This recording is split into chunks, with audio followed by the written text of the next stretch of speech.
We officially have a Super Bowl matchup, and a good evening to everybody out there. And welcome to Carving Up Live. My name is Bryson Carver, and we've got a packed show for you guys tonight. Obviously going to talk about the Bengals, Rams, going to start with the Bengals, then go to the Rams. I'm going to touch more on the Chiefs and Patrick Mahomes in a whole separate segment. Right? I'm not going to just kind of combine it into one. I'm going to divide it into each section because I think each particular team deserves their own segment. Going to talk about OBJ. And, again, I just have to say, I think it was his fault in Cleveland. It was Odell's fault in Cleveland. And, you can't tell me otherwise, right? I'm obviously being facetious. But I'm going to talk about Odell. And at the end of the show, I'm going to do a non-Super Bowl, non-playoff topic. The Raiders head coach hiring is questionable at the very, very best. I don't get it, but I'm going to get into that at the end of the show. But let's start with the team that everybody, including myself, predicted to go to the Super Bowl back in September, and that would be the Cincinnati Bengals. No, I'm absolutely lying. I had them winning 4 games. I had them winning 4 games, last in their division, being irrelevant once again like they have for the last 3 decades, and today, 13 days from now, rather, they will play for a Lombardi trophy. As Cincinnati Bengals fans would say, we did it. We did it, Joe. We did. We did it, Joe. I have to say this, though. First of all, congrats to Bengals fans. You've clearly found your guy. But that game yesterday, I feel like was a perfect sort of... It is a perfect microcosm, excuse me, of what the Cincinnati Bengals are, what Joe Burrow is. You're down 21-3 to a superior team, a far superior team on the road in one of the toughest places to play in the National Football League, heck, in sports. Arrowhead Stadium, folks, is no joke. It's no joke. And so, excuse me, I've got a little cough right now. I still linger from last week. But you have the fact that you're down 21-3. Obviously, Burrow leads the touchdown drive. Let me touch on that play towards the end of the half. So the Chiefs got 1 minute, 6 seconds left in the first half. Of course, they're going to drive it like every team would, especially when you got Patrick Mahomes, when you got the weapons that they have. They drive it down the field. They get a pass interference with Tyreek Hill. They get an incompletion, and you got 5 seconds left with no timeouts. A lot of people are crushing Andy Reid and Eric Bieniemy today. I'm not. Here's why. You're at the 1-yard line. 5 seconds left. Okay? The Kansas City Chiefs, from their own 25 last week, with 13 seconds left, tied the game. So you're telling me with 5 seconds left, they can't run a 4-second play? I mean, seriously. A 4-second play. That's execution. That was not bad play calling. Because what the Chiefs are saying, the Bengals have cut the lead down to 11. It's 21-10 Chiefs. You say, well, but Kansas City's getting the ball to start the second half. You can go up by exactly 2 touchdowns, 14 points. My thing is, I agree with the call simply because Kansas City knew it was on the other side. They know what's on the other side in Joe Burrow. So they're trying to go for the kill shot. Because if you go up 18, you get the ball to start the second half, I'm sorry, y'all know I love Joe Burrow. I think that's going to be too much to overcome. Especially with that kind of momentum. The issue was, and as my man Patrick, who we talk often during games, he's been on my show on Instagram when I go on IG Live, he pointed out Mahomes to his right had nothing but green grass. Well, you can watch that last play for yourself. Mahomes had nothing but green grass. He just scored easily. In Pat's defense, he's saying, I got to get this ball out quick. The issue is don't throw it out into the flat to Tyreek Hill. Yes, he's fast, but even if the Bengals defensive back doesn't tackle him, Hendrickson's coming around and he's going to stop Tyreek Hill. So it's 2-on-1. I know Cheetah is fast. He ain't that fast. And speaking of Tyreek Hill, by the way, he had 0 catches on 2 targets in the second half. So credits to the Bengals for shutting him down. And so a lot of people say that was the turning point in the game.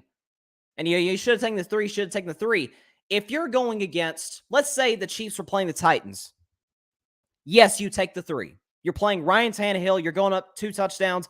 Ryan Tannehill is not coming back to beat you. He's not. No disrespect. Y'all know I like Ryan Tannehill. I do.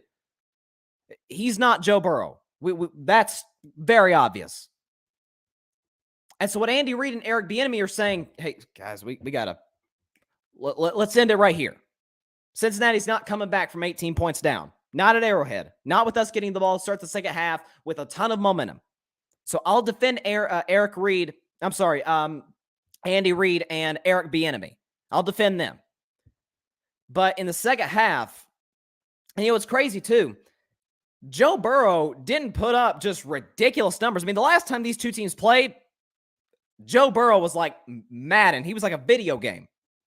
Threw for over 400 yards, like 4 touchdowns, didn't turn the ball over. Jamar Chase had more receiving yards than Pat Mahomes had passing yards in that entire game. Joe Burrow did not put up insane numbers. 23 for 38, 250 yards, 2 touchdowns, a tough interception, QBR 54, a passer rating of 86. He was good. I mean, he played well. He wasn't out of this world statistically, but he was outstanding in the second half in regards to making the key plays. Like the touchdown, for example, after the Mahomes interception. Again, I'll hit Patrick Mahomes a little later in the show head on, but that interception he threw to Hill was awful. And even if Hill doesn't pick it off, I think it was Hendrickson was right there. Right there, he's going to intercept it. So Bengals get that turnover into the third quarter. They drive down. And guys, I don't want to, by the way, my man Grady Edwards, as always, is in the comments. He says, the Bengals did it. I can't believe it. It is the equivalent of the Sacramento Kings making the NBA Finals. Yes, it is. That is a good comparison. That is a very good comparison. And Kings fans have come very close, especially, back in the early 2000s, but I don't want to talk about the Sacramento Kings. But the Bengals are driving. And on a 3rd and goal, you've got Jamar Chase on the far left side of the formation. I don't want to get too X's and O's, but he's one-on-one. There's no other Bengals receiver on the left side. Okay, that's Jamar Chase. And you got Daniel Sorensen. I don't know what he's doing. I don't know. There's so many times. Listen, I'm sure Daniel Sorensen's a good dude. The vast majority of NFL players are good guys, professional athletes in general. I'm sure he's a swell guy.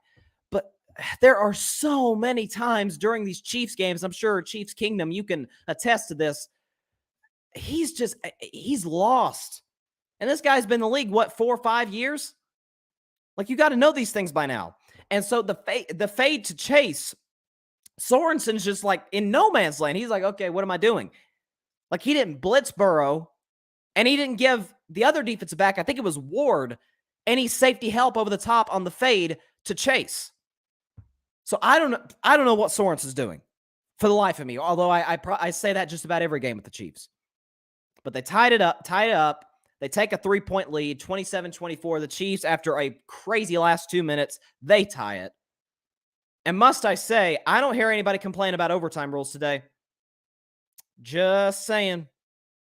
Everybody is all like, oh my gosh, you can't have it the way it is with, only one team gets the ball. Well, Buffalo, and y'all know I love Bills fans. Love them. Buffalo, you couldn't stop Kansas City. You deserve to lose.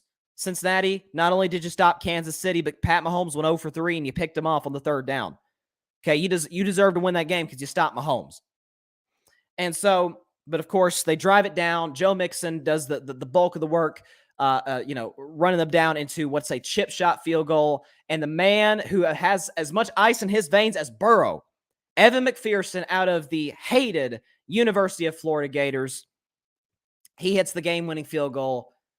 And the Cincinnati Bengals, I can't believe these words are coming out of my mouth, will play in the Super Bowl. Outstanding. Let me talk about Joe Burrow for a second. Because, first of all, I'm working on a little something that I'm going to upload to YouTube about Joe Burrow. I think you guys are going to enjoy it, but I'll keep my mouth shut until then.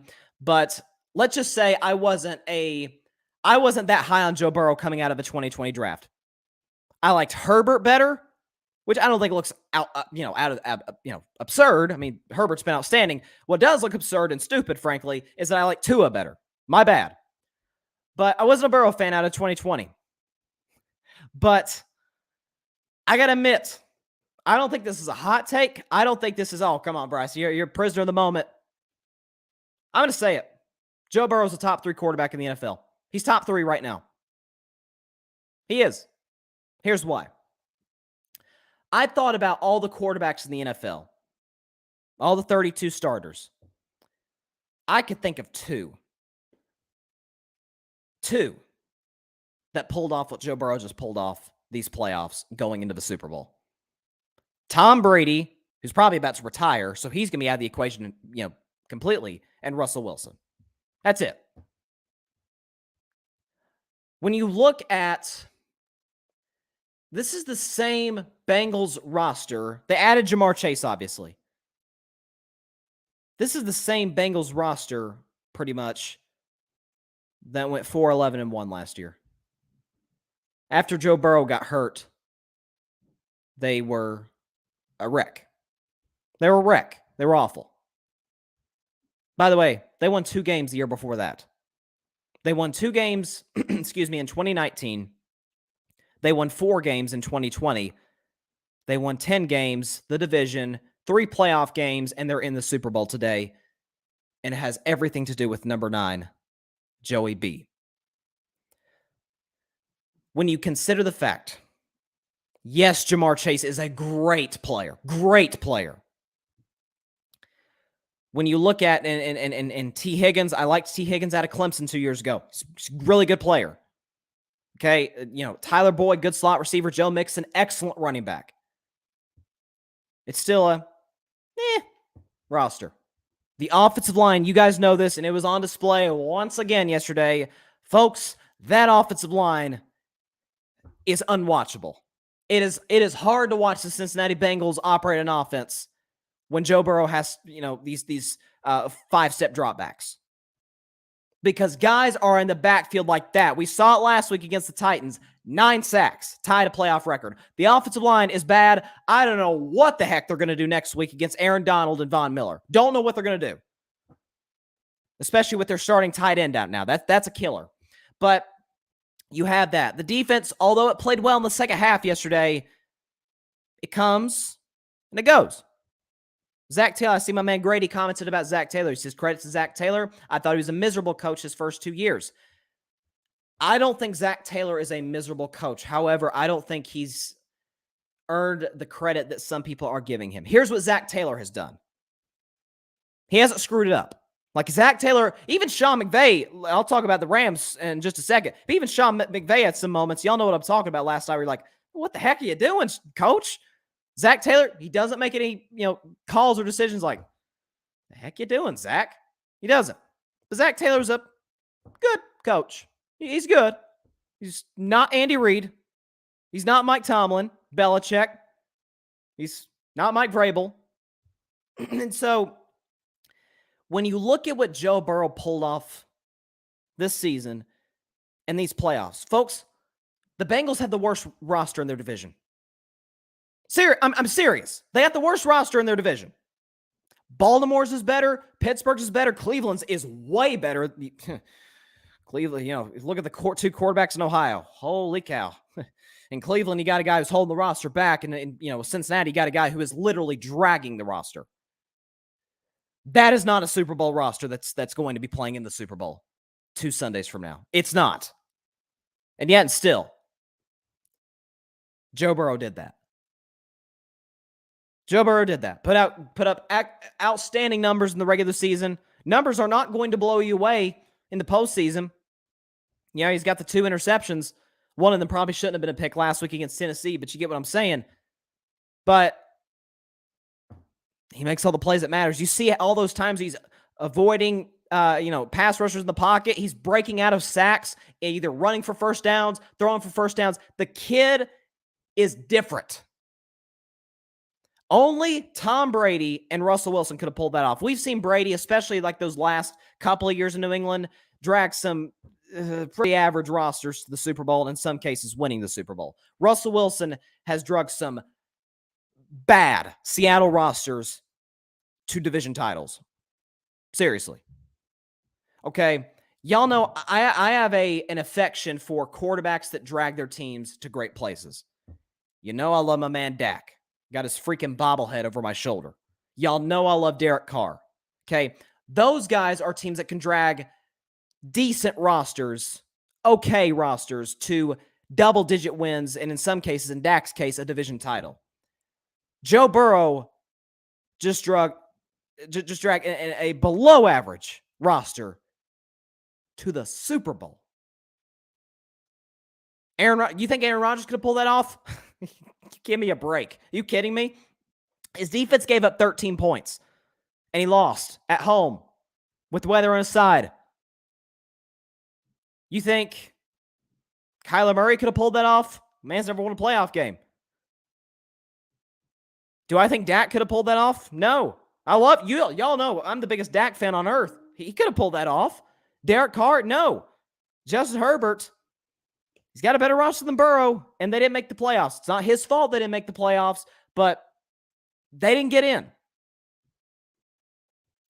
And I'm sorry. Mahomes couldn't have pulled that off. Now, Mahomes is out of this world, but he does have an elite offensive line led by two outstanding rookies, Trey Smith and Creed Humphrey. He does have Tyreek Hill, the fastest player in football. He does have Travis Kelce, the best tight end in football. He does have Andy Reid, the best offensive coach in football. He does have Chris Jones on the other side of the ball defensively. He's great. He's outstanding. He couldn't have pulled this off. He couldn't have pulled this off. Down 21-3 on the road, loudest venue in the NFL, and you win that game? Are you kidding me? That hats off. Seriously, I'm going to take my hat off. Hats off to Joe Burrow. Seriously, that was incredible. This entire run with a below average Cincinnati roster. People are quick to forget that roster won 4 games last year. 4. Last in their division. Roster-wise, they're still the worst roster in their division. Absolutely. Pittsburgh has TJ Watt and Najee Harris, and Juju Smith-Schuster can play. And then for Baltimore, obviously, we know what Lamar Jackson brings to the table. And you got guys like, Marquise Brown. Defensively, you got some real playmakers. For the Browns, you got Jarvis and Myles Garrett defensively. Denzel Ward. Joe Burrow ain't got those guys. Wow. He's top 3 for this very reason. Could any quarterback in the NFL, because Brady's about to retire, okay, and obviously Wilson's in his prime, could any quarterback in football take a bottom 5 offensive line, a defense that's hit and miss, a head coach that none of us acknowledge is one of the best in the NFL, in the second toughest division in football, winning 2 road playoff games against the number 1 seed Titans, who were great against winning teams, and against the 2 seed Kansas City Chiefs? Yeah, all they did was go to back-to-back Super Bowls. Who could have pulled that off? I mean, we talk about, y'all know I love the V word in most valuable player. Valuable. Joe Burrow's value is probably exceeds any quarterback in the league outside of Tom Brady. And again, he's about to retire. So Burrow is, in probably in 2 weeks, is going to be the most valuable quarterback in the NFL. Wow. The Cincinnati Bengals are in the Super Bowl. And Joe Burrow, to me, deserves 85 to 90% of the credit. I'm serious. You can throw the other 5% to Jamar Chase and then the last 5% to everybody else. But what's been the theme of my show all season long? You can have the roster. Look at the Indianapolis Colts, for example. Colts have the Colts have the perfect roster. Literally. They missed the playoffs. Why? The quarterback don't play well in big games. He's scared of the big moment. If you've got that guy, you can go as far as you want to go. You can go and win the Super Bowl if you want. Once you get the guy, you put the adequate talent around him. And even if you don't do a great job at doing so, you still got a chance. Hats off to Joe Burrow. Grady says, a worthy successor to Andy Dalton. Bravo, bravo. Man, how do you think, Bengals fan, and listen, Andy Dalton could play. Andy Dalton got them, what was it, 5 straight playoffs? That's really good. And how many of those were division titles? Like, I think 2 of those 5 years they won the division. So, Andy Dalton could play. Now, even today, I always say he's on the low-end starter, high-end backup list. He's good. If your starter goes down, that's a great backup to have. But, Andy Dalton to Joe Burrow is like the Grand Canyon. Andy Dalton even had some darn good rosters in Cincinnati. Offensively, remember he had guys like A.J. Green and Marvin Jones was an excellent receiver, and he had guys like Tyler Eifert, who was a great tight end when healthy, and he had defensively Carlos Dunlap and Geno Atkins. Joe Burrow ain't had that. Seriously, it's outstanding.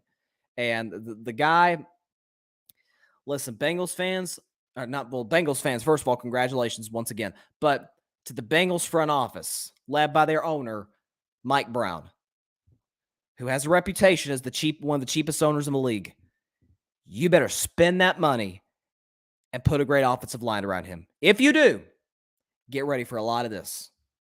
I'm not going to say the Bengals are going to go to the Super Bowl every year. No. But get ready for a lot more AFC Championship games at least. Because when you can win the second toughest division, certainly the most physical division in the league, you're getting hit constantly. Joe Burrow was sacked. Think about this. Joe Burrow was sacked more than any quarterback in football this year. Yeah, they're in the Super Bowl. You can't make this stuff up. This is what makes sports great. Everybody, you did, I did, basically everybody except out of Cincinnati, Ohio said, yeah, this team's probably going to win 4 to 6. If they're lucky, 7 to 8 games. They're not going to be relevant. That's what makes sports great. And by the way, this is before I get to a couple more of my man Grady's comments. When people say, "Oh, college football is better than the NFL," shut up. No, it's not. It's not even close. College football, the best team, heck, the second best team, or the team that was ranked second. Georgia was the best team, but they were ranked second in the playoff poll. The second ranked team played the third ranked team and beat them by 4 touchdowns. That's the gap between the second best team and the third best team. The Bengals just beat a really good Raiders team, a great Titans team, and a great Chiefs team, the last 2 of those being on the road. Jacksonville beat Buffalo. Jacksonville denied the Colts a shot at the playoffs. And Jacksonville's awful. Awful. So, that's my thoughts. But Grady says the Bengals haven't been doing that bad quarterback-wise in the 21st century. Palmer, Dalton, Burrow. I like to hate on Mike Brown, but they've had some pretty good quarterbacks in my lifetime. Yeah, they have had good quarterbacks, and they failed Carson Palmer without a question. That was kind of the issue with him, is he didn't have very good offensive lines when he was drafted number 1 by the Bengals out of USC. And it was kind of the opposite with Andy Dalton. Andy Dalton had some really good rosters in Cincinnati, but wasn't good enough to elevate them. That's the difference. But they have had good quarterbacks, but they haven't had anything like this. Anything like this. But yeah, that just goes to show you, man, you got the quarterback, you can go as far as you want to go. You can go as far as you believe you can go. If you can dream it, you can do it, especially if you surround him with the adequate talent, which the Bengals, to a certain degree, have done. Obviously, they've got a really good receiving core. I'm not going to hate on their receiving core. Jamar Chase is out of this world. T. Higgins is a great jump ball receiver, good physical, throw it to him over the middle. He can take the contact. Tyler Boyd's a good slot guy. And obviously, you got Joe Mixon, who's an excellent running back, next to Burrow in the backfield, but incredible. All right, let's move on now to the Rams and the 49ers. I'll talk about the 49ers first real quick. So First of all, for San Francisco, I think you could say this was a successful season, honestly. I mean, when you consider the fact that their three best, or at least their three most important offensive players, were all really beat up. I mean, listen, everybody's beat up. It's the conference championship games. Nobody's healthy except Eric Weddle. Eric Weddle came off his couch, didn't play a regular season game this year. Man had retired, and he's in the Super Bowl today with the Rams. So hats off to Eric Weddle. But everybody's beat up. But you got Deebo Samuel, who is on fumes out there, just giving everything he has, but he's clearly not himself. Trent Williams, constantly they show close-ups of him throughout the game, is wincing. Why? He had a grade 2 ankle sprain. So he's really beat up out there. You got George Kittle, who's beat up. So for the 49ers to be at 1.3-6 and to go on and win 7 of your last 8 games, to come into this game, I believe it was like a 6-game winning streak. That's hats off. But this is what I worried about with the 49ers is that, and this is what the Rams said. Sean McVay said, I've lost to Kyle Shanahan 6 straight times. If I lose to him a 7th time, it's going to be because Jimmy Garoppolo beat me. If Jimmy Garoppolo beats me, I mean, just gotta throw your hands up. Okay. I mean, it sucks. He beat me. But I'm not going to let the strength of your team go off. And the 49ers yesterday, one of the best running teams in the NFL, 20 carries for 50 yards, which is a 2.5 yards per run. Aaron Donald, them guys up front, nothing. Didn't give up anything. The only big play the Rams really gave up was that screen to Deebo Samuel. That was about it. And so, but this is what I worried about for San Francisco. Everybody, it was starting to remind me of the Mac Jones hype a little bit. It wasn't as bad as the Mac Jones hype. That just got out of control. It's awful quiet now. But with Jimmy Garoppolo, everybody's, even 49ers players, and Deebo Samuel was tweeting about it. And I think Brandon Ayuk, Juwan Jennings, they were tweeting about it. Listen, I love those guys. But when people talk about, quarterback wins, like, well, Jimmy G wins. He's a winner. Gosh, yeah, I'd hope with that roster, I'd sure hope you're a winner. With Kyle Shanahan and those weapons, George Kittle, Brandon Ayuk, Deebo Samuel, that offensive line, a great defensive line led by Nick Bosa and company. Fred Warner, I'd sure hope you're a winner. And when the game came down to Jimmy Garoppolo, no bueno. Didn't work. In the fourth quarter, Jimmy Garoppolo yesterday. 3 for 9, 30 yards, and an interception. By the way, in his playoff career, which is now 6 games, he's played 6 career playoff games. 7 career playoff games. He has a completion percentage of 48%, no touchdowns, 3 interceptions, and a passer rating of 28. So that goes to show you, when Jimmy Garoppolo is asked to make big plays in the fourth quarter in the playoffs, he ain't that guy. I mean, Jimmy Garoppolo, you remember the Cowboy game a couple weeks ago, and everybody's like, that last play for Dallas and this and that. Yeah, Dallas should not have ever even been in that position. Jimmy Garoppolo single-handedly got the Cowboys back in that game. He threw the interception to Anthony Brown, and then, he had the not letting Trent Williams get set on the 4th and inches, which gave Dallas one more shot to win the game, which, of course, they ultimately came up short. You think about last week against Green Bay. Jimmy Garoppolo, folks, was awful. Everybody's like, well, what about the final drive? Yes, he made those throws in that final drive.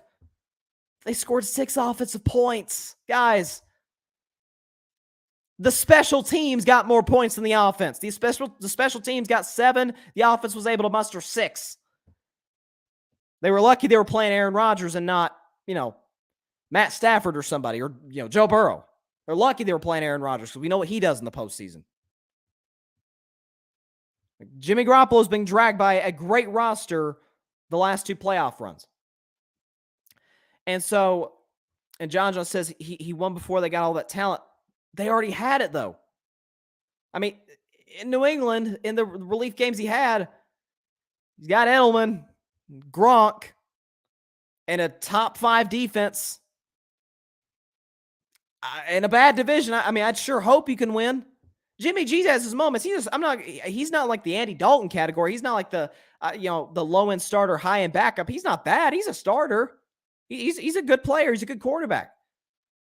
But is he a franchise guy? Guys, there's a reason that the Niners drafted Trey Lance. There's a reason. So I don't want to pile on Jimmy G. I don't want to sound like I'm doing that. Like, he had his moments this season. He was clutch last week in Green Bay, even though he was awful the first part of the game through the first 3.5 quarters. But at the end of the day, you do have George Kittle. You do have a great running game with Elijah Mitchell. I mean, the Rams took away the running game, and that was it. That was it. I mean, the numbers speak for themselves. 3 for 9, 30 yards, and a horrible interception. I get he's trying not to make that sack, but just flipping it, I know it's third down, but if it's fourth down, okay, I get it. But just flipping it up for grabs and it gets intercepted to end the game and end your season. There's just too many games this year where Jimmy Garoppolo is a lot left on the table. There's a lot less left to be desired. He's not very mobile. His accuracy comes and goes. His decision-making at times can be atrocious. His arm isn't great. I mean, he's good. He's a starter. Like, there's going to be a team that's going to trade for Jimmy Garoppolo, and he's going to be their guy next season. And depending on the situation, maybe they go to the playoffs. I guess you give him the perfect situation, and he can get you to the playoffs. He's a good quarterback. But when people are freaking out about, Jimmy G, would the 49ers, still trade him if they won the Super Bowl? Well, first of all, you don't have to worry about that now. But even I'd say, yeah, I'd absolutely trade him if they won the Super Bowl. Because, first of all, is he a big reason they won those 2 playoff games over Dallas and Green Bay? No. Kyle Shanahan, Elijah Mitchell, Deebo Samuel, definitely. The defense.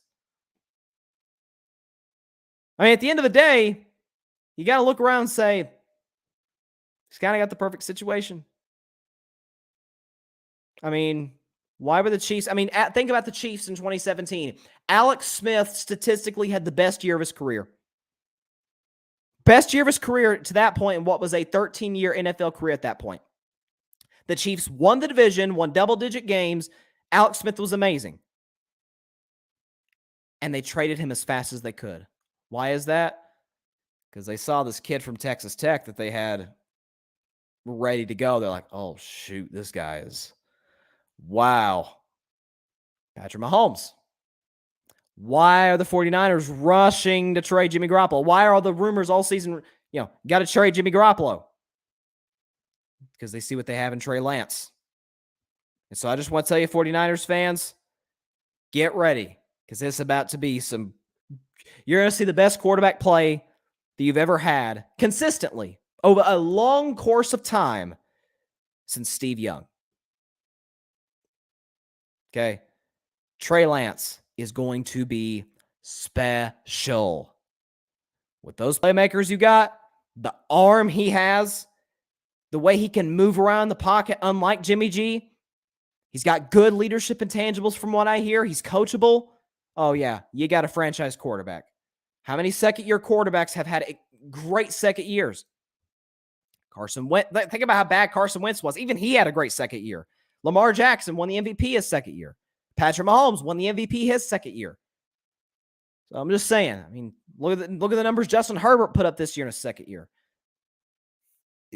Trey Lance is going to be outstanding. Even in that division, when you're going to have to go against the Rams twice a year and the Cardinals with Kyler Murray, we may be talking about Trey Lance as the best quarterback in the division it's January, so 9 months, 10 months. I think he's going to be that special. A few comments here before I transition to the Rams. Grady says, I was watching that game with my roommate last night. He's a big Matthew Stafford fan. If you're a Rams fan, you couldn't have asked to go against anyone other than Kyle Shanahan. Hashtag 28-3. Kyle Shanahan does have a tendency to blow double-digit leads in the fourth quarter. He does. I mean, I love Kyle Shanahan. Love him. But they were up 17-7 in this game in the fourth quarter and gave up 13 straight to lose. They had a, what was the score? 20-10 lead over the Kansas City Chiefs in the Super Bowl 2 years ago. And they gave up 3 straight unanswered touchdowns. Of course, 28-3. Who could forget that? And John says, remember when he got traded? He went 6-0 and got hurt. Look at some of those games the 49ers were playing. They were playing some pretty crappy teams in that streak before he did get hurt. And that's another reason Jimmy G can't stay healthy. He stayed healthy for the most part this season, to his credit, but you see the limitations there. Oh gosh, Grady, man, my guy, why you gotta say this? How about Mac Jones? He's a Pro Bowl quarterback. Ready to change your mind about my guy? I'll tell you why Mac Jones is a Pro Bowl quarterback. He's a replacement. And look, the fans vote for it. The fans vote. They have a big say in who gets in the Pro Bowl along with the media. And look, there's a love affair with Mac Jones going on. That's okay. I got no problem with it. It drives me a little crazy, but hey, and enjoy it. Enjoy the moment now, because I think defensive coordinators, did you see Mac Jones in the last month? I think it's safe to say they figured him out. John says had to change their play calling. Grady says Alex Smith would have won that game yesterday. Honestly, I agree. Seriously, 2017 Alex Smith probably would have won that game. I don't necessarily disagree with you. Grady says that guy was pretty darn good, and he was, and that's what was so weird. I remember at the time when the Chiefs traded Alex Smith to Washington. It's like, why do you kick him out the back door like that? Did you see what he did? And the Chiefs are like, no, we know what we're doing. Obviously, they did. And John says, I think he needs a little more work. Yeah, and then that's the thing is, he's going to need the reps. If I'm the 49ers, trade Jimmy G as fast as you can. Make it known to Trey Lance, hey, it's your team now. It's your franchise now. We drafted you 3rd overall. We traded 1 million picks to go up and get you. It's your team, your franchise. Go, right? Get the reps in. Work with our offensive coordinator. Work with, obviously, they practice this season, but we'll work with our skill position guys. Build that chemistry. They need to make it clear right off the bat. John Lynch, the general manager, who's done a fabulous job, he needs to make it clear, hey, Trey, you're our guy now. No ifs, ands, or buts. You're our guy. Get ready to go next season. Get ready for training camp, for OTAs and training camp. But that's what they got to do. Okay, let's move on now to the Rams. I don't think it's been talked about enough. In my opinion, I think the Rams are one of the most likable teams, great teams that I've seen. They're usually most likable teams. Remember, we had the Cubs for over a century. They were the lovable losers. That was the thing that the people called or dubbed the Chicago Cubs as. They were the lovable losers. Well, the Rams, I guess, are the likable or lovable, whatever word you want to use, winners. What I love, admire, and respect about the entire Rams organization, man, they go for it. They freaking go for it. Stan Kroenke, who is a great owner, outstanding owner. Stan Kroenke, who's a great owner. Les Snead, who's done a heck of a job as the general manager. Stan Kroenke, Les Snead, and I remember talking about this a couple months ago when they made the Von Miller trade. What they said, okay, we've got the roster to win the Super Bowl. Let's just add on to it. Okay, we have like no draft picks because we're trying to win right now. What I respected about them is they're saying, you know what? If we don't win the Super Bowl, it ain't going to be because we didn't expend all of our resources that we possibly could. You traded for Jalen Ramsey, who's arguably the best corner in football 2 years ago. You traded after winning double-digit games and winning a playoff game last year. You traded Jared Goff for Matt Stafford. You traded for Von Miller out of Denver. And you went out and got Odell Beckham Jr. So the Rams were saying, you traded for Sony Michel too. Sony Michel didn't, he wasn't running it down everybody's throat. But did you see that some of those blocks in pass protection that Sonny Michel had? Sonny Michel had a big impact in that game last night. He saved Matt Stafford from a lot of hits. And then obviously Cooper Kupp, who's just, he's uncoverable. You can't cover the guy. They expended all of their resources possible to go after a championship. And they'll have an opportunity 13 days from now to do that in their home stadium, which wasn't really a home stadium yesterday. You saw those 49ers fans there? Goodness. But this is one of the most likable teams I've seen. Think about Odell. Odell puts up those huge numbers with the Giants. He has some knee issues and this and that. And so he gets traded to Cleveland in 2019 with a below average quarterback. And his numbers plummet. He gets hurt in 2020. He's not being put in positions to succeed. And everybody said, oh, Odell's over the hill. He's done. Odell's done. And I said, I don't know that. I find it hard to believe that Odell Beckham went from a top 5 receiver to a bum in 2 years. A guy who works that hard, a guy who's that committed, I have a hard time believing that he just went, put him with Matthew Stafford. Different story. Guy had 9 catches for $113 and had some critical catches last night. Think about Von Miller. Von Miller, everybody's like, he's over the hill. He's out of his prime. Yeah, he won that Super Bowl MVP years ago in Denver, and he's one of the greatest Broncos ever. All of which is true, but he's kind of over the hill. Rams are like, we don't think so. Let's go get him. You seen the impact Von Miller's had in the last month for the Rams? Those last 2 or 3 games of the regular season and then all throughout these playoffs, he's been in the backfield, it seems like, every play. He's been incredible. And think about Matthew Stafford. A guy who everybody, including myself, doubted. Now, I acknowledge, Detroit was part of the problem. It is the Detroit Lions, the team who's won 1 playoff game in the Super Bowl era. But my saying was, I said this a couple weeks ago, you can take the quarterback out of Detroit, but can you take the Detroit out of the quarterback? Well, yes, you can. Matt Stafford was called by everybody, including me, Stat Padford. Put up huge numbers in Detroit, 0 for 3 in the playoffs. Threw interceptions, up and down, got hurt. He gets traded to Los Angeles with an outstanding coach in Sean McVay, with a great running game, offensive line, receiving talent, defense, and special teams. And Matt Stafford, we look at him differently. We do. It's amazing what winning can do. When you're in a winning situation, we get to see our gifts and abilities. We get to see, okay, how great are you really? Rams got a better roster than the Niners do. They do. But they're not that much better. You saw that yesterday. You saw those 49ers defensive players flying all over the field. You saw Nick Bosa sacking Matt Stafford from his back. But you saw the difference in the quarterbacks. Matt Stafford played big in the fourth quarter. Yes, I know he had the dropped interception. That happens every game for every quarterback. Okay, every quarterback has like 130, like, ooh, that was close. It's just a matter of whether the defensive player can pull it in or not. And last night, Tart couldn't pull it in. It happens. Matt Stafford got the ball where he needed to. Cooper Kupp,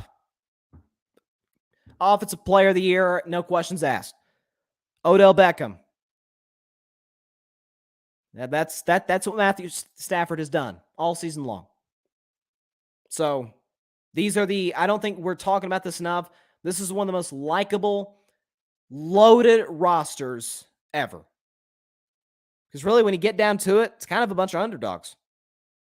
Really. I mean, even Sean McVay, he was 0 for his last 6 against his rival Kyle Shanahan, right? 2 young coaches. They were hired the same year. Both had been to a Super Bowl and lost to Yeah, to a great quarterback. In McVay's case, he lost to Brady, and in Shanahan's case, he lost to Mahomes.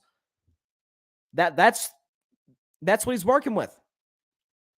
And Sean McVay, listen, there were times I'm like, man, are you trying to lose yesterday? Those challenges in the second half, what are you doing? That second one especially, use check, didn't fumble. It's a fourth down, and you challenge it. It's like, Sean, you're getting the ball back. There's no need to challenge. There's no need to burn your last time out. And can you imagine how he'd be getting crushed today had the Rams not pulled that one out? Got a few comments here. Grady says Matt Stafford will book his ticket to Canton if he wins tomorrow. You could certainly make that argument. I don't think I necessarily disagree with you. Grady also says Odell is not a number one receiver anymore, but he is still a really, really good number two in this league. Glad to see him in a winning situation. I'm thrilled to see it because when you look at, he was the scapegoat. I mean, he was the scapegoat in Cleveland. Oh, it's Odell's fault. Oh, Baker thrived without Odell in the last half of 2020. Yeah, when he had a running game, he did. You took away Nick Chubb and Kareem Hunt. Baker Mayfield was not good. He lost to the Jets last year. Patrick Mahomes got hurt for the Chiefs in the playoff game last year. Chad Henne was in. Baker couldn't win it. Was that Odell's fault? This year, after the Browns continued to struggle offensively when Odell got traded, is that Odell's fault? How do you think Odell's feeling today? How do you think Odell's dad is feeling today? Remember, he put out when Odell and his camp were making it very. Even LeBron was putting out like, get Odell out of Cleveland, and Odell's dad put out that video. Odell Beckham Jr. put out that video that's showing where Baker was missing Odell when he was open. I mean, yeah, I've seen all these memes, the Stephen A. Smith laughing, that's saying that's Odell's dad. But good for Odell. I saw interviews with him last night. You obviously saw the shot on Fox last night where he's hugging Deebo Samuel's sideline. He's a great dude. He is. He's a great dude with a really good heart. I believe he has a child on the way, if I'm not mistaken. I could be wrong with that, but I believe he has a child on the way. He's a great teammate. The guys there love him. I think it's been widely reported that when he was released from Cleveland, that his Browns teammates were on his side, had his back, and they didn't have the back of the quarterback. He's easy to like. These Rams are easy to like. They put in the work. They made the trades. And they're in the Super Bowl today. And Grady says Stafford, to me, is a top 10 quarterback in an average situation. When you've got a good coach and roster, he can be a top 5 quarterback in this game. I don't know if I go to top 5, absolutely top 10. Because, Jared Goff had the same roster, and he got to that one Super Bowl. But after that, it was kind of a gravel road a little bit. I mean, he went to Detroit. His numbers were fine, but they won 3 games. This is why they made the deal. And Sean McVay says, look, we got to the Super Bowl, Jared Goff. Like, we've hit the ceiling on how far we can go with this guy. We need an upgrade. He got Matthew Stafford, and, man, it's a different story. John was talking about his Jets. Talking about when I mentioned that the Jets beat the Browns, John says it's because we're good. No, man. You've won 6 games in the last 2 years. You can't say you're good. Sorry, man. Let me now talk about Patrick Mahomes. Y'all know, love Patrick Mahomes. I loved him before his second year in 2018, the year he won MVP. I remember the Chiefs played a preseason game in Atlanta, and he had this one throw. I think it might have been a Tyreek down the right sideline. I was like, I've never seen that before. He's a superstar. He's not a star. He's a superstar. Out of this world. But I feel like the media is really giving him a pass today. Because for a guy who's won an MVP, who's won a Super Bowl MVP, who's played in the last 2 Super Bowls, he's bad yesterday in the second half. Chiefs offense in the first half, couldn't stop them. Bengals could not stop them whatsoever. But in the second half and in overtime, they scored 1, 2, 3. Mahomes didn't play well in the second half yesterday. Simple as that. mean, when you look at some of the throws and some of the mistakes, I mean, my goodness, you obviously had the interception. I brought up the interception earlier where he threw it to the defensive tackle, Hill. And if Hill didn't catch it, then Henriksen was going to come around. He was getting intercepted.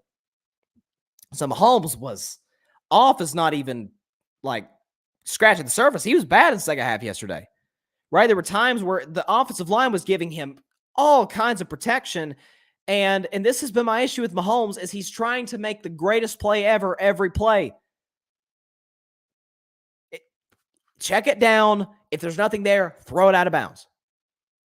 I mean, the game maybe should not have even gotten to overtime because the Chiefs got the ball, they're driving, and I'm thinking, oh, Kansas City's going to score. I think even Romo said, the Bengals should just let Kansas City score and give themselves some time so they can match and win the game. And I'm like, I don't know. I'd see if you could try and stop him. But Mahomes is given like 5 seconds to throw the ball. He's got all day back there.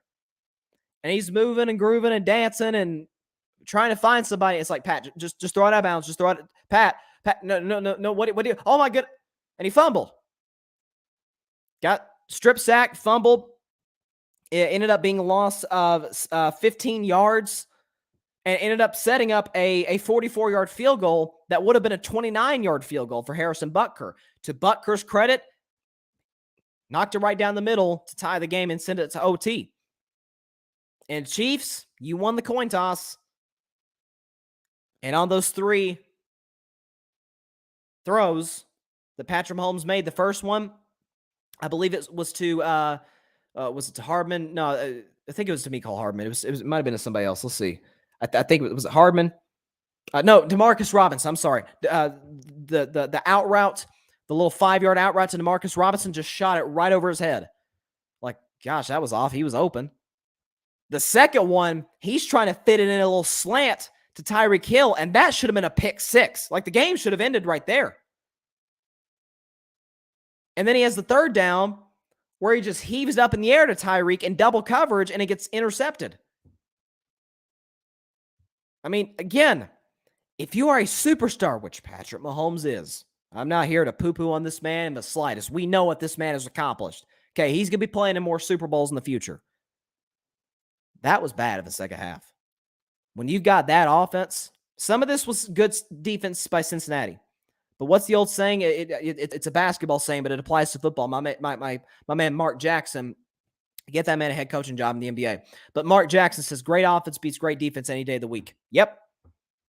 You scored 3 points in the second half. That can't happen. You got to be better than that.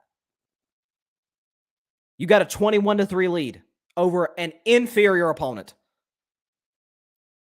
Cincinnati's roster compared to Kansas City's, it ain't even close. Cincinnati has some holes. I'm sorry, Kansas City has some holes defensively, but I'm sorry, if you want to say Chase and Tyreek Hill are kind of on the same level, okay.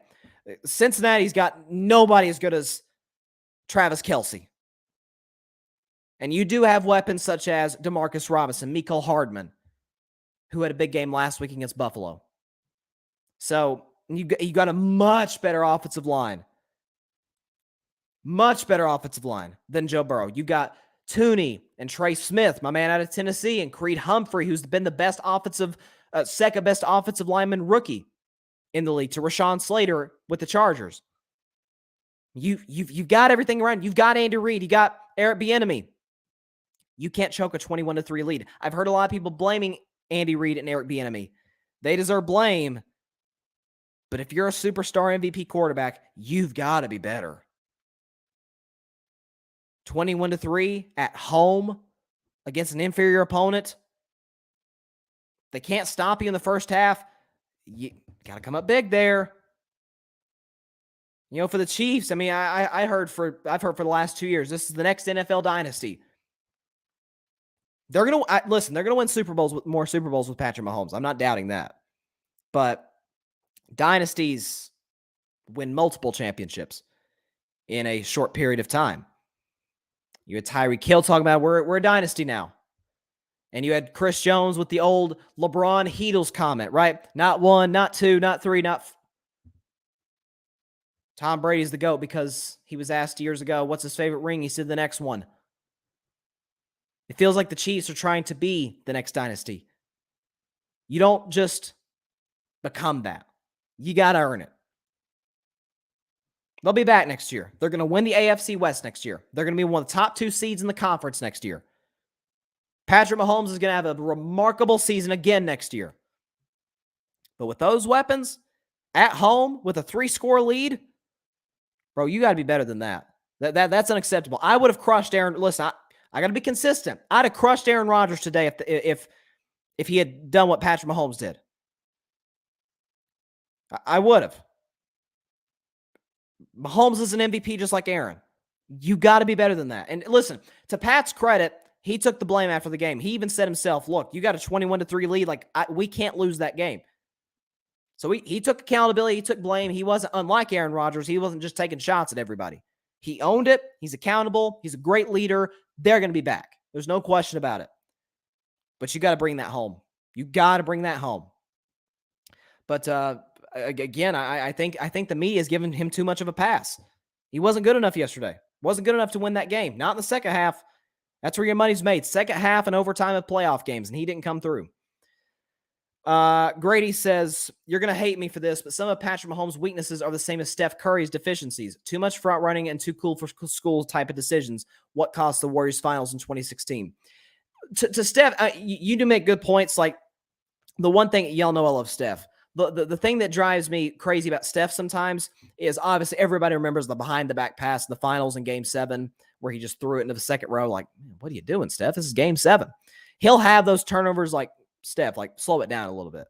But, I mean, that's kind of the thing. You've heard the criticism of Mahomes going back to college. He doesn't have very good footwork. In the NFL, he hasn't really had to have good footwork. Got a great offensive line in front of him and all the weapons, and Andy Reid. And so, yeah, that's kind of the thing. I definitely see the comparison. I see the comparison. Sometimes Steph does try to do too much. He's not like Westbrook bad, but he does try to force it a little bit. But yeah, you got to be better. It's just like the Warriors in 2016. Yeah, I mean, I'm a diehard Warriors fan. I'm wearing my Warriors hoodie. You know, Dub Nation forever. But you know, you're up 3-1 in the finals. You got to bring that home. You got to bring that trophy home. If you're the Chiefs, the AFC Championship Game trophy is named after the late owner of the Chiefs, Lamar Hunt. The Lamar Hunt trophy. You got to bring the Lamar Hunt trophy home. You have to. And Grady says, Guy will win 3 to 4 Super Bowls, but that second half performance just cost them one easily. Without a shadow of a doubt. Yeah, again, that last play before overtime, I don't know what he was doing. Again, he's trying to run around and make a play, but once you see the rush come at you, just throw it out of bounds. Just throw it out of bounds. You've got 3 points in your pocket.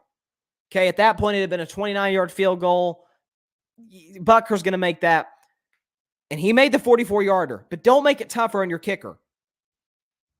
Again, if that ball is recovered by Cincinnati, there is no overtime. Mahomes has to be better. Let's see. One more by Grady before I get to my Josh McDaniels topic. That Chiefs team would have been like the Colts beating my Deflategate Patriots in 2014-15. That is a great comparison, and that is what I was saying during the game. But to finish his comment, he said this Chiefs team is clearly that much better than Cincy. What a choke job by the Chiefs. It is. I mean, that is a choke job. We throw around choke, a lot. People like, oh, they choked. No, this is a choke job. You're up 3 scores at home. You have to win that game. But that's a great comparison to the 2014 Patriots versus the 2014 Colts. Remember they beat them like 45-7 or whatever it was when Andrew Luck, like Joe Burrow, dragged an average, below average Colts roster to the AFC Championship Game, and then they just got smoked by New England. I thought that was what's going to – when I watched that first half, I'm like, boy, this is sure reminding me of 2014 right now. I'm glad you brought up that comparison because that's exactly what I was thinking watching that game. I don't know if I tweeted it out or not, but I'm like, that's it right there. Out of this world quarterback, average roster, you're going to get crushed on the road. Difference is Tom Brady's not blowing a big lead. Mahomes did. On to very confusing. I'm not going to talk about the Tom Brady retirement story. I don't even know. Do I think he's going to retire? Yes. I mean, he's talking about, after the Rams loss, he seemed to be kind of at peace with how the season went, and knowing Tom, he's not very relaxed after a season-ending loss. That's not Tom.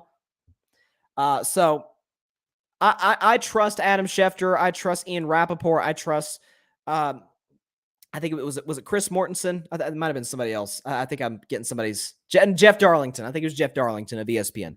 I trust all their sources. My issue is, I got no problem with those guys. My issue is who leaked this information.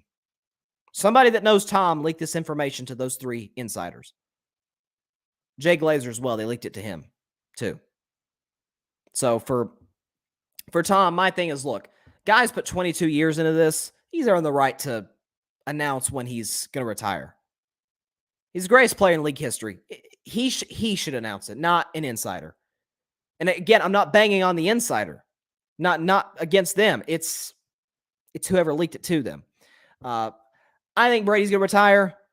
It would be I tweeted the other night, it wouldn't be the most Tom Brady thing ever to just, everybody assumes Tom's done, and then he says, oh, okay, they think I'm done. Okay, they leaked the information when I didn't want them to. Okay, I'm coming back. That's the most Tom Brady thing ever. I could totally see him doing that. But listen, your guess is just as good as mine. I have no idea. I don't know Tom. I don't know anybody who knows Tom, but I do think it's a little messed up. Excuse me. It's a little messed up that this got out, that he was retiring. That's just kind of my quick thoughts on it. But on to Tom Brady's former offensive coordinator, Josh McDaniels, who is now the new head coach of the Las Vegas Raiders. Short story, I hate this hire. Hate it. Of the 4 hirings thus far, like y'all saw, if you saw Friday's show, my man Barry Grant Jr., shout out to him. He leaked the news on this show, and then I checked, and yep, the sourcing was in fact correct, that Brian Daboll had gotten hired by the Giants. And I was like, man, home run hire by the Giants. Like, Brian Daboll is a great offensive coach. Josh McDaniels, here's what he is. He's an overglorified Kellen Moore. He is. Josh McDaniels is not an elite offensive coordinator. I'm sorry. Dink and dunk, doesn't push it down the field. Now, some of that is the fact that you did have Mac Jones, who's not a good deep ball thrower. He completed 30% of his deep balls this season. But Tom Brady does throw the deep ball when they let him. How many deep balls did he throw in Tampa? It's been pretty good. Those numbers are through the roof. In New England, short, safe. Now, to New England's credit, it worked. That's because Tom didn't turn the ball over. He moved around well in the pocket. I just think that when we saw how it worked out in Denver for McDaniels, I don't know if he possesses the natural leadership abilities that I want from a head coach. I don't know if he's amazing with the media, which, hey, Belichick isn't either. And, he's got 6 rings. So, again, he had Brady, though. Without, excuse me, it's kind of the same question I have about Belichick. Great as he is, what is he without Brady? 1 playoff win. What is Josh McDaniels without Brady as a head coach? It's not great. It wasn't great in Denver in the short time that he was there. So this hire by the Raiders, this was a head scratcher to me. Now, that's what he's Kellen Moore. He does not push the ball down the field, and he abandons the running game if it's not working. Like, if New England isn't running the ball well in the first quarter, he just completely abandons it, just like Kellen Moore. So I don't get this hire at all by the Raiders. So and Grady's again, Grady's a Patriots fan. He's talking about I'll get to that. He's talking about the Brady story. I think Grady says a scandal. He's talking about the scandal in Denver, the cheating scandal that got Josh McDaniels fired from Denver. But then again, he's got that in his resume. You have the fact that, again, what is he without Brady? I mean, is there any game in recent memory where like, wow, what a call by Josh McDaniels? Not really. I mean, I don't remember it. The Patriots don't push the ball deep. And when you have now a quarterback in Derek Carr who does like to push the ball down the field, they do have deep threats. I don't know if Deshaun Jackson's coming back next year, but we all know, he's the deep threat of deep threats. Zay Jones, and they like to push the ball down the field. Him, even Darren Waller at times. You have guys such as Hunter Renfrow. They'll take shots to Hunter Renfrow, little slot receiver. They'll do that. So they've got the deep threats in Vegas. They've got the quarterback who does push it deep. How is this offense going to work? I have serious questions about it. I think there were better candidates out there. Okay, John Harbaugh, who's, by the way, is getting interviewed by Minnesota right now. We'll see if he gets a job there. John Harbaugh would have worked in Vegas. So I don't like this hire at all by the Raiders. Especially, by the way, the players like, please keep Rich Bisaccia. Please keep Rich Bisaccia. If you're not going to keep Rich, you better get another candidate that the players like. I can understand why they passed Rich over for X, whoever it is. But I'm not sure the player's going to buy into this at all. Grady says, excuse me, freaking breadbasket to Mike Evans, one of the best deep balls I've ever seen against the Rams last week. Oh my gosh, yes. Put it right in the money. And that, may end up being the last, I saw this on the internet, maybe end up being the last touchdown pass of Tom Brady's career and Mike Evans, which Evans does this after every touchdown. So I'm not going to get too hard on him. He didn't know, but he tossed the ball into the stands to obviously to give the fan a souvenir. But wonder what that souvenir's worth. Goodness. That's going to be worth a little bit. But to go back to your other comment, Grady, he says, I think it was Adam Schefter that reported Luck was retiring in the middle of a preseason game. I think he knows a lot of people, but I question his ethics sometimes, especially after his involvement. Oh, he's talking about the Washington football team scandal. Okay, I get what you're saying. My thing with the Luck thing, yeah, you're right. He probably shouldn't have done it in the middle of a preseason game. And that's the one thing that is wrong with the sports media is get the story out quick. Who's the first to report it? And I get that. It's a very competitive business. Just like any business, especially in the world of sports, it's competitive. Yeah, Adam Schefter's made a name because of these stories. Ian Rappaport as well. Woj in the NBA, he's the king of this. Woj bombs. Again, I don't. If for Adam Schefter's perspective, remember TB12, the company, they put out a statement about Tom Brady retiring. That's Tom's own company. Now they deleted the post, but Tom's own company thought he retired. So, listen, Schefter's got the best of the best sources. And at the end of the day, if the people told him that Brady was retiring, maybe you could say hindsight's 2020. Schefter should have said, okay, you want Tom to put this out or do you want...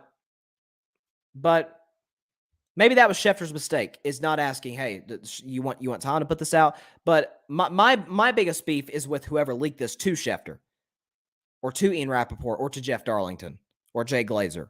That's my issue, is who put this out? Tom Brady Sr. said it's, what was the, he said, I think he said it's conjecture. Tom Sr. said this is conjecture.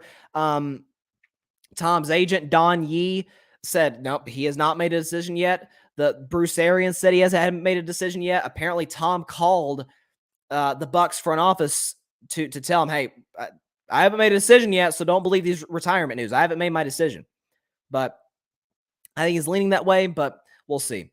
So, but there you go. With that, that's all the time we have for today's show. Appreciate everybody stopping by. What a Super Bowl this is going to be. I can't wait. And by the way, over the next 5 shows, we're going to have some great guests lined up. Looking forward to you guys seeing those interviews and seeing them discuss the Super Bowl, among other topics in the world of sports and beyond. So, by the way, subscribe to Carving It Up Live on YouTube. Be sure to like, comment, share. Helps the channel grow exponentially. And be sure to catch Carving Up Live on Thursday, as always, at 6 p.m. Eastern, 3 p.m. Pacific time on Facebook Live, YouTube, and on Twitter. Hope everybody has a great week. Continue to stay safe. See you on Thursday. God bless you all. Peace out. See y'all. Thank you much for watching the show on YouTube. Be sure to click that big red subscribe button and go check out the other clips and full shows of Carving It Up Live. Have a blessed day.